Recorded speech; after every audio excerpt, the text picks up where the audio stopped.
दोस्तों ये है आरएसएस का एजेंट। अभी मजा आएगा ना भिड़ो। हिंदुत्व और गाय की बात करने वाला नौटंकीबाज, जो कि देश ही नहीं दुनिया की सबसे बड़ी खाज है, जो हिंदुत्व के नाम पे भारत के लोगों को बांटने का काम करता है। अरे बाप रे, ये तो धोती खोल रहा है। ताकि ये हिंदुत्व और हिंदू की जो खुजली है देश के अंदर फैलाने का काम करता है, जो कि भारत के लोग इस खुजली को खुजाते रहे।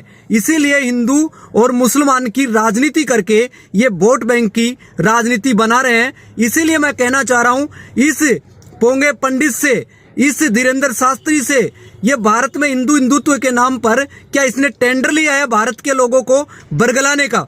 अब मैं आपको ये दिखाना चाह रहा हूं, देखो ये किस तरीके से नौटंकी कर रहा है। भारत के अंदर पद यात्रा करने के लिए, हिंदू को एक करने के लिए। कौन हिंदू भाई, कहां से आता है ये हिंदू? सर क्या बात है सर, बात तो सही। ये पूरे देश और दुनिया के अंदर हिंदू नाम का कोई शब्द है वो मोमडनों के द्वारा दी गई गाली है। और हिंदुत्व के नाम पर एजेंडा चलाने वाली जो बीजेपी सरकार है, वो देश के जो नागरिक हैं उनको रोजी रोटी और रोजगार नहीं दे सकती। वह सरकार निकम्मी है और ऐसी सरकार को बदलनी है। तो इसीलिए मैं आपको ये कहना चाह रहा हूँ, शिक्षा स्वास्थ्य की बात नहीं करता, रोजी रोटी रोजगार की बात नहीं करता, और चले हैं सनातन की बात करने। इस पागल को, इस पोंगा पंडित को ये भी नहीं पता कि सनातन जो शब्द है वो चुराया हुआ है। ऐसा धम्मो सनातनो, ये यहाँ से चुराया गया है, क्योंकि शाश्वत धम्म जो सनातन है उसको चुरा कर ये पहले हिंदू का राग अलापते थे, उससे हिंदू से पहले ये वैदिक धर्म की बात करते थे, उससे पहले ब्राह्मण की बात करते थे। अब ये सारी चीजें सब सामने आई जनता के सामने, तो इन्होंने अब राग अलापने लग गए सनातन का। तो सनातन तो इनका है ही नहीं, ये तो लेने के देने पड़ गए। न सनातन शब्द है, न वेद में मिलता, न श्रुति में मिलता, न हिंदू में मिलता, कोई न महाभारत में मिलता, न कोई रामायण में मिलता। तो ये भारत के लोगों को बेवकूफ बनाने के लिए क्या जो अंधभक्त हैं वो इनकी बातों को सुनकर क्या उस तरीके से चल पड़ेंगे? हमारे जैसे लोग भी इस भारत के अंदर हैं, जो पोंगा पंडितों की पोल खोलने वाले हम लोग बैठे हैं। इसीलिए मैं आपको ये कहना चाह रहा हूं कि आज ये गाय की बात कर रहा है, तो मैं आपको बताना चाह रहा हूं, जो ब्राह्मण है, जो पंडित है, जिसका नाम है पूरन पंडित, जो नवंबर 2024 के अंदर जो बीफ के अंदर 153 टन यानी उसकी गाड़ी पकड़ी गई है ग्रेटर नोएडा के अंदर। तो ये कब ये ब्राह्मण है, ब्राह्मणी है जो बीफ के सबसे बड़े निर्यातक हैं, जो कि कहा जा रहा है बफेलो के अंदर भैंस का जो मांस है उसके अंदर मिलाकर और बीफ का निर्माण करते हैं। लेकिन रियल में 153 टन पंडित पूरन जोशी के यहां पर मिलता है। ये सबसे बड़ा गाय मांस का तस्कर है। कहां गए गोरक्षक जो कि उनको बचाने वाले? कहां है वो लोग? क्यों नहीं आगे आए धीरेन्द्र शास्त्री? क्यों नहीं बोला ये ठटरी वाला बाबा? तो इसके आगे भी सुनो, जो अल कबीर का मतलब समझ रहे हो? ये नाम मोमडन है, लेकिन इसको चलाने वाला जो व्यक्ति है वो हिंदू है। अरे बाप रे, ये तो धोती खोल रहा है। जिसका नाम क्या है? सतीश सब्बरवाल। तो देख लीजिए ये स्क्रीन पर। तो मैं इसका मतलब यही बताना चाह रहा हूं कि देश के अंदर ये नफरत फैलाने का जो काम कर रहे हैं, इसको किसने कहा है कि हिंदुओं को एक करना है?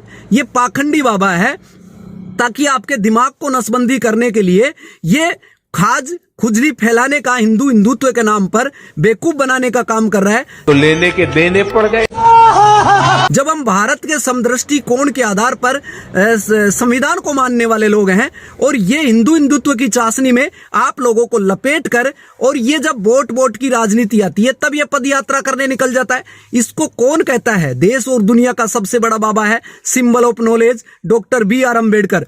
अब मैं इसके संदर्भ में जो ये कह रहा है कि अब एक बार इसको सुनिए, गाय के बारे में सुनो, हिंदुत्व के बारे में सुनो, सुनिए। भारत हिंदू राष्ट्र नहीं हो जाएगा, हम तब तक यात्राएं निकालेंगे हिंदू राष्ट्र के लिए। 7 नवंबर को सनातन हिंदू एकता। अब इसके बाद में मिर्ची वाले बाबा को सुनिए, जो गोमांस के बारे में कहता है, इससे सवाल करता है। सुनिए, मिर्ची वाला बाबा इसको अच्छे से लपेटता है। के लिए चेतावनी, तुम अपने बाप से पैदा हो तो पूछो भारत सरकार से कि भारत से गौ बीख बंद करवाओ, नहीं तो ये ढोंग धतूरे बंद कर। ये पाखंड बंद कर, ये नाटक बंद कर, ठटरी के बरे, बावरे, उल्लू, क्यों जनता को उल्लू बनाने में लगा है?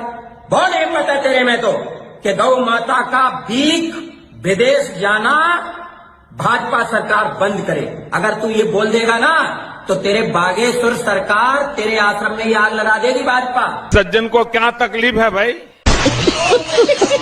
तेरी हिम्मत नहीं बोलने की। साला नाटक नौटंकी बात कंकाल गाड़ करके। तो मैं इसीलिए कह रहा हूं दोस्तों, इस धर्म की चाशनी से बाहर निकलिए, क्योंकि संविधान को बचाने के लिए एक भी धर्म आगे नहीं आ रहा है, लेकिन संविधान सभी की पैरवी कर रहा है। और आज भी पहले जैसे खड़ा था, आज भी उसी मुस्तैदी के साथ ये संविधान जब तक रहेगा तब तक ये हिंदू राष्ट्र तो क्या, हिंदू गांव का निर्माण भी नहीं कर सकते। और ये कहता है, इसका नारा है, जात जात की अब करो विदाई, हम सब है हिंदू हिंदू भाई भाई। इसको कौन कह रहा है ये बात? ये नारा देने के लिए कौन प्रेरित कर रहा है? मैं ये कह रहा हूं, क्या ये जो पोंगा पंडित है, जो ठटरी वाला बाबा है, क्या अपनी बहन की शादी क्या दलित परिवार से कराएगा? करता है हिंदू हिंदू भाई भाई। हम भारत के लोग हैं और हम भारत वी द पीपल हैं। तो इसीलिए इस वीडियो को ज्यादा से ज्यादा कैरी फॉरवर्ड करें और इस वीडियो में आप ये बात बताने की कोशिश करें कि जो मैंने ये सवाल उठाए हैं, क्या ये पोंगा पंडित इन सवालों का जवाब देगा? जो राम की बात करता है, राम खुद काल्पनिक है और काल्पनिक चीजों को लेकर अगर ये बात कर रहे हैं, कोई पुरातत्व सबूत नहीं है, आर्कोलॉजिस्ट कोई सबूत नहीं है, क्योंकि फायान जब भारत के अंदर भारतवर्ष के अंदर आया तो उसने ओनली फॉर बुद्ध की खोज की, और बुद्ध की खोज के साथ ही उन्होंने एविडेंस निकाले सम्राट अशोक के। इसके अलावा कोई यहाँ पे एविडेंस नहीं मिला।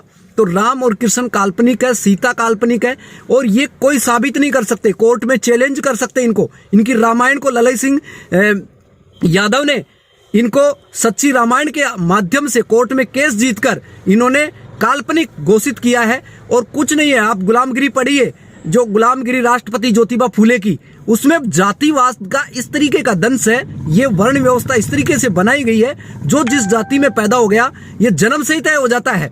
इससे बाहर निकलिए और अपने आप को इंसान मानने की कोशिश करें कि मैं एक इंसान हूं, मैं एक आदमी हूं, मैं आदमी हूं, आदमी से प्यार करता हूं। इसीलिए इस लॉजिक के साथ आप अपनी जिंदगी को जिए और ज्यादा से ज्यादा इस वीडियो को कैरी फॉरवर्ड करें। देश की जनता जागरूक हो सके और समझदार बन सके और ऐसे पोंगा पंडितों से सवाल कर सके। जय भीम, नमो बुद्धाय। एक लाइक करें, कमेंट करें, ज्यादा से ज्यादा इस वीडियो को शेयर करें। जय भीम अवश्य लिखे कमेंट बॉक्स में। धन्यवाद, शुक्रिया। जय भीम, नमो बुद्धाय।